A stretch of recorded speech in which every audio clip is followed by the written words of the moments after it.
Hello cravings! Ayaw nyo bang mausukan at gusto nyong ma-enjoy ang Korean food cravings nyo?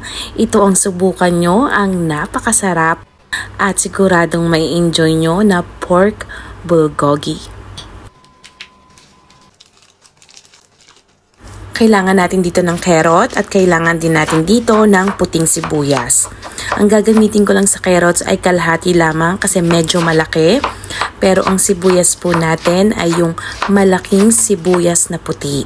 Gagamit din tayo dito ng madaming bawang, chili powder or gochugaru, soy sauce, asukal or kung ayaw nyo ng asukal, pwede tayong gumamit ng honey. Gagamit tayo ng gochujang or yung red pepper paste ng Korean. Huwag po nating i-skip ang ating red pepper paste. Ito po ang importanteng ingredients. At naglagay po tayo ng patis or fish sauce. I-mix well lang natin at nalimutan ko ang ating black pepper. Then, i-mix ulit natin ito at ilagay na po natin yung ating pork belly. Yan po ay bacon cut. Pwede po kayong gumamit ng chicken breast, chicken thigh, or beef. Ilalagay ko na rin yung ating hiniwang onion na puti. Magtitira lang ako ng konti. At saka yung ating carrot. I-mix lang ulit natin at make sure po na na-coat natin lahat ng ating mga karne. At ito ay ibababad natin for 15 minutes to 30 minutes. After ng 15 minutes, maglalagay lang ako ng konting oil at mainit na yung ating kawali. Ang ating pong apoy ay nasa low heat lamang. Tatakpan lamang natin ito at ito po ay magtutubig pa. From time to time, kailangan po nating i-check dahil baka naman po ito ay masobrahan ng pagkatuyo. Kapag ganitong masabaw-sabaw pa siya, hindi pa siya ready, so tatakpan ulit natin. Uulitin ko po, ang ating pong apoy ay mahina lamang.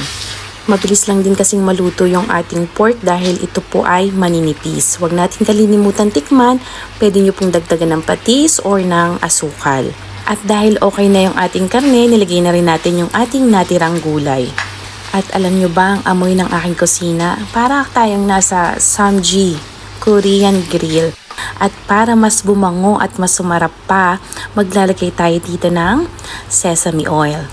Walang kahirap-hirap, hindi na kailangang mag-ihaw-ihaw pa at siguradong mai-enjoy nyo kung manonood kayo ng movie. Walang kahasel-hasel at ready to serve na ang ating pork bulgogi. At syempre, meron tayo ditong paletos para naman feel natin ang Korean food cravings natin. Maglalagay din ako dito ng sesame seeds at green chili or kaya naman ay dahon ng sibuyas. At syempre ang ating kanin dahil rice is life. At meron din tayo ditong cheese sauce. Tara na cravings, tikman na natin. Sana po ay matry nyo ang napakabilis at napakasarap nating pork bulgogi. Pa-like, pa-share, pa-comment at patag na rin po ng gusto nyong itag at kasamang kumain ito. Thank you cravings!